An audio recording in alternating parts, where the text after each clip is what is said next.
नमस्कार, आप देख रहे हैं खबर एक्सप्रेस। चलिए जानते हैं आज की 20 बड़ी खबरें। अगले दशक का रोड मैप तैयार, पीएम मोदी की जापान यात्रा। जापान दौरे पर प्रधानमंत्री नरेंद्र मोदी ने शुक्रवार को जापानी प्रधानमंत्री शिगेरू इशिबा से मुलाकात के बाद कहा कि हमारी बातचीत बेहद उपयोगी रही। पीएम मोदी ने बताया कि भारत और जापान के बीच विशेष रणनीतिक और वैश्विक साझेदारी की नई दिशा मिली है और अगले 10 साल के लिए रोड मैप तैयार किया गया है। उन्होंने कहा है कि इस विजन में केंद्र में निवेश, नवाचार और पर्यावरण को रखा गया है। भारत जापान समिट में बड़ा समझौता, चंद्रयान 5 मिशन पर मिलकर काम करेंगे दोनों देश। प्रधानमंत्री नरेंद्र मोदी शुक्रवार को 2 दिन के जापान दौरे पर पहुंचे और टोक्यो में आयोजित 15वें भारत जापान समिट में हिस्सा लिया। समिट में पीएम मोदी और जापानी पीएम शिगेरू इशिबा की मौजूदगी में कई एमओयू साइन हुए। दोनों देश की स्पेस एजेंसियां इसरो और जैक्सा मिलकर चंद्रयान 5 मिशन पर काम करेंगी और चांद के दक्षिणी ध्रुव का अध्ययन करेंगी। इसरो और जैक्सा में बनी सहमति का हम स्वागत करते हैं। हमारी सक्रिय भागीदारी पृथ्वी की सीमाओं को पार कर अंतरिक्ष में भी मानवता की प्रगति का प्रतीक बनेगी। जापान के दारुमा मंदिर पहुंचे पीएम मोदी, मिला खास सम्मान। प्रधानमंत्री नरेंद्र मोदी टोक्यो के प्रसिद्ध सोरिजिन दारुमा जी मंदिर पहुंचे, जहां मुख्य पुजारी ने उन्हें पारंपरिक दारुमा डॉल भेंट की, जिसे जापान में भाग्यशाली ताबीज माना जाता है। ये लाल रंग की कागज से बनी गुड़िया बुरी आत्माओं को दूर भगाने का प्रतीक होती है। मोदी के स्वागत में स्थायी लोगों ने भरतनाट्यम नृत्य प्रस्तुत किया, गायत्री मंत्र और राजधानी भजन गाए। इसके बाद पीएम मोदी प्रवासी भारतीयों से भी मिले, जिन्होंने मोदी के जयकारे लगाए और ऑपरेशन सिंदूर की सफलता पर उन्हें बधाई दी। भारत में 7,000 किलोमीटर तक दौड़ेगी बुलेट ट्रेन, पीएम मोदी का बड़ा ऐलान। प्रधानमंत्री नरेंद्र मोदी ने जापान की साझेदारी से भारत से हाई स्पीड रेल नेटवर्क के बड़े विस्तार का ऐलान किया है। जापान में शुक्रवार को पीएम मोदी ने कहा कि मुंबई अहमदाबाद बुलेट ट्रेन परियोजनाएं भारत जापान की प्रमुख साझेदारी हैं और इसके अलावा देश में 7,000 किलोमीटर तक बुलेट ट्रेन नेटवर्क बनाने का लक्ष्य रखा गया है।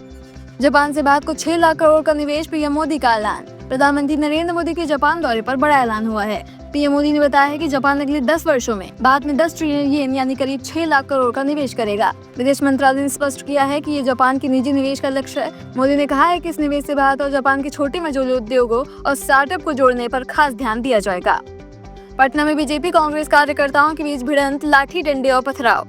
राहुल गांधी की वोटर अधिकार यात्रा के दौरान पीएम मोदी को गाली देने के मामले पर शुक्रवार को पटना में बीजेपी और कांग्रेस कार्यकर्ता आपस में भिड़ गए।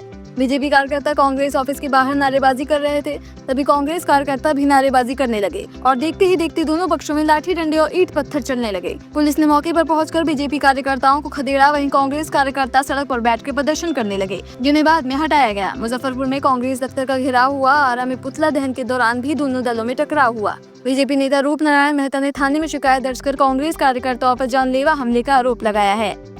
असम में अमित शाह का कांग्रेस पर निशाना।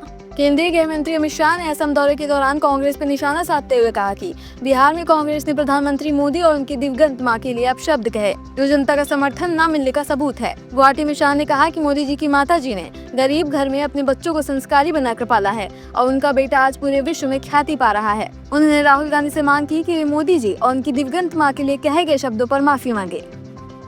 जरा भी शर्म बची है तो मोदी जी की, उनकी स्वर्गीय माता जी की और देश की जनता की जरूर माफी मांगे। पीएम मोदी को गाली देने वाला शख्स गिरफ्तार, 14 दिन न्यायिक हिरासत में भेजा गया।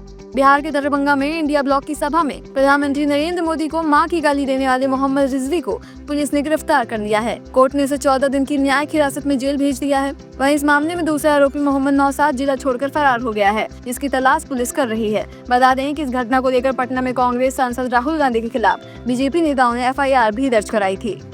अमित शाह पर महुआ मोहित्रा का विवादित बयान, दर्ज हुई शिकायत। पश्चिम बंगाल की टीएमसी सांसद महुआ मोहित्रा ने नादिया जिले में घुसपैठ मुद्दे पर गृह मंत्री अमित शाह को लेकर विवादित बयान दिया है। उन्होंने कहा है कि सीमा सुरक्षा गृह मंत्रालय की जिम्मेदारी है और अगर घुसपैठ हो रही है तो अमित शाह का सिर काटकर टेबल पर रख देना चाहिए। इस बयान पर बंगाल भाजपा ने कड़ी प्रतिक्रिया दी है और वीडियो साझा कर इसे टीएमसी की हताशा और हिंसा की संस्कृति बताया।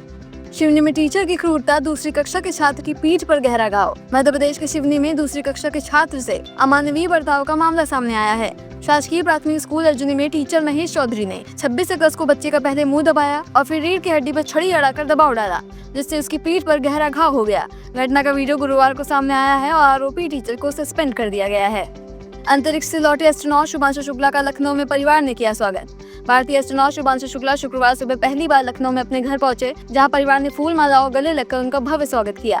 माता पिता ने उन्हें माला पहनाई, आशीर्वाद दिया और मां आशा ने बेटी की पसंदीदा डिश मूंग दाल का हलवा बनाकर खुशी जताई। पत्नी कामना और 6 साल का बेटा कियांश भी उनके साथ थे। शुभांशु करीब 1 घंटे घर पर रहे और अब लखनऊ एयरपोर्ट से शाम 4 बजे की फ्लाइट से बेंगलुरु रवाना हो गए। देश में पहली बार शिक्षकों की संख्या 1 करोड़ पार, 1 लाख से ज्यादा स्कूलों में सिर्फ एक टीचर। देश में पहली बार किसी शैक्षणिक सत्र में शिक्षकों की संख्या 1 करोड़ से ज्यादा हो गई है। लेकिन चिंता की बात यह भी है कि 1,04,125 स्कूल ऐसे हैं जहां सिर्फ एक ही शिक्षक पढ़ा रहे हैं और 7,993 स्कूल ऐसे हैं जिनमें एक भी छात्र नामांकित नहीं है। हालांकि पिछले सत्र की तुलना में इन आंकड़ों में कमी आई है। ये जानकारी केंद्रीय शिक्षा मंत्रालय की UDISE unified district information system for education की 2024-25 रिपोर्ट से सामने आई है, जो देश भर के स्कूलों में शिक्षा से जुड़े डेटा को एकत्रित करती है। ओवैसी का आरएस प्रमुख भागवत पर हमला। ओवैसी ने आरएसएस प्रमुख मोहन भागवत के 3 बच्चों वाले बयान पर कड़ी प्रतिक्रिया दी है।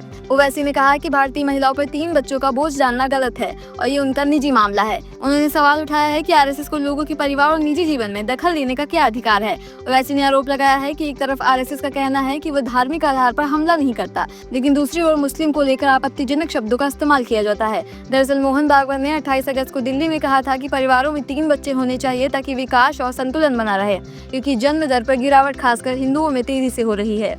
रूसी ड्रोन हमले में डूबा यूक्रेन का सबसे बड़ा जहाज। रूस और यूक्रेन युद्ध के बीच बड़ा झटका यूक्रेन को लगा है। रूसी रक्षा मंत्रालय ने दावा किया है कि रूस से समुद्री ड्रोन से हमला कर यूक्रेन की नेवी का सबसे बड़ा जहाज सिम्फेरोपोल डुबो दिया है। यह हमला ओडेसा इलाके में डेन्यूब नदी के पास हुआ। सिम्फेरोपोल एक लैगून क्लास जहाज था जिसे जासूसी के लिए बनाया गया था और ये पिछले 10 साल में यूक्रेन का सबसे बड़ा जहाज माना जाता था। लखीमपुर में पिता की लापरवाही से 7 महीने की मासूम की मौत, गिरफ्तार। लखीमपुर के रेवाना गांव में दिल दहला देने वाली घटना सामने आई है। गुरुवार शाम एक पिता कुर्सी में बैठकर 7 महीने के बच्चे को खिला रहा था। उसने बच्चे को हवा में उछाला, लेकिन पकड़ने में बैलेंस बिगड़ गया और बच्चा जमीन पर गिर गया, जिससे सिर में चोट लगने पर उसकी मौत हो गई। इसके बाद पिता ने मासूम को उल्टा पकड़कर गाँव में घुमाया और लोगों से पूछता रहा, क्या ये मर गया है। इस घटना का वीडियो शुक्रवार को सामने आया। पुलिस ने बच्चे के ताऊ की शिकायत पर मुकदमा दर्ज कर आरोपी पिता को गिरफ्तार कर लिया है। लखनऊ में सहेली ने किया विश्वासघात, बॉयफ्रेंड से कराया रेप, बनाया वीडियो। लखनऊ से सनसनीखेज मामला सामने आया है, जहां एक युवती ने अपनी सहेली को जाल में फंसाकर उसके साथ विश्वासघात किया। पीड़िता का आरोप है कि उसकी सहेली सकीबा ने उसे मिलने के बहाने कैसरबाग से अकबरी गेट स्थित अपने बॉयफ्रेंड अली उर्फ मेहरान के घर ले गई। कुछ देर बाद अली ने वहां पहुंचकर उसके साथ रेप किया और इस दौरान शकीबा ने घटना की वीडियो रिकॉर्डिंग भी कर ली। घबराई छात्रों ने घर पहुंचकर परिजनों को पूरी बात बताई, जिसके बाद मामला सयादतगंज थाने में दर्ज कराया गया है। संभल हिंसा पर सीएम योगी का बयान, बोले भाजपा किसी क्षेत्र की डेमोग्राफी नहीं बदलने देगी। संभल हिंसा की जांच रिपोर्ट पर सीएम योगी आदित्यनाथ का पहला रिएक्शन सामने आया है। शुक्रवार को प्रतापगढ़ में उन्होंने कहा कि सपा और कांग्रेस के शासनकाल में चुन चुन कर हिंदुओं को निशाना बनाया गया था और दंगे कराकर क्षेत्रों को हिंदू विहीन किया जाता था। योगी ने कहा कि भाजपा सरकार ऐसे किसी साजिश को सफल नहीं होने देगी। जो कोशिश करेगा उसे खुद पलायन करना पड़ेगा। उन्होंने पिछली सरकारों पर एक जनपद एक माफिया की राजनीति का आरोप लगाया है और कहा है कि अब प्रतापगढ़ माफिया और गुंडे से मुक्त हो चुका है। यूपी सरकार ने बदला फैसला, 3 किलोमीटर दायरे में होंगे स्कूल का मर्जर। यूपी सरकार ने स्कूलों के मर्जर को लेकर बड़ा बदलाव किया है। नया आदेश के मुताबिक अब 1 किलोमीटर नहीं बल्कि 3 किलोमीटर के दायरे में आने वाले ऐसे औषधीय प्राथमिक स्कूल जिनमें 50 से कम छात्र हैं, उनका मर्जर किया जाएगा। यह आदेश अपर मुख्य सचिव बेसिक शिक्षा दीपक कुमार ने जारी किया है।